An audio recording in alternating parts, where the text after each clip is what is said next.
Sedih, takut, pengecut, malas. Itu penyakit loh itu. Bagaimana saya membuktikan atau menjelaskan tentang ini? Bapak Ibu sekalian, jamaah sekalian, Anda bisa baca penelitian tentang wanita yang hamil, ya, wanita yang hamil dalam keadaan yang sedih, tertekan atau takut, itu ternyata imunitas anaknya rendah. Ibu yang cenderung ketika hamilnya itu terus-menerus berada dalam keadaan ketakutan, kesedihan, berlebihan, maka imunitas anak, ya saya pernah baca dalam sebuah penelitian, itu ternyata tidak akan optimal. Makanya dalam Islam, ya, itu diberikan antitoksinnya, detoksnya. Contoh mungkin dalam beberapa surat dalam Al-Quran Allah menjelaskan, orang-orang yang menyebutkan Rabbunallah, kata dia, Rabbunallah, Tuhanku adalah Allah.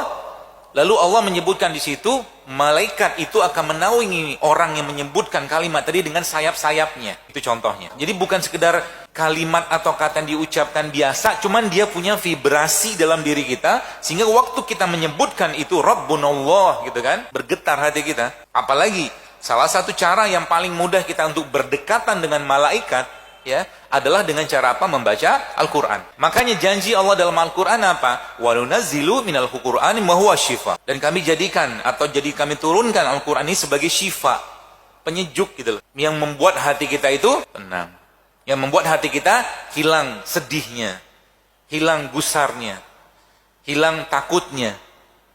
Contoh, saya sering bertemu dengan orang-orang yang ketakutan luar biasa dengan penyakit-penyakitnya itu.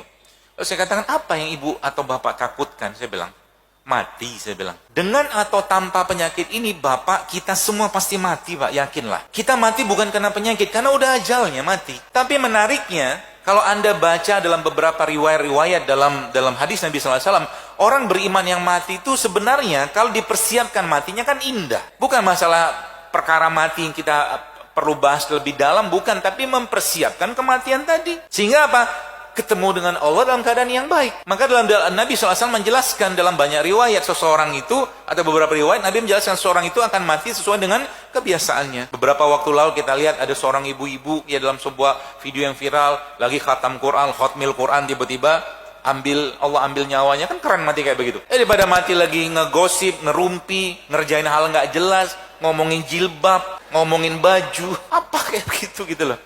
Saya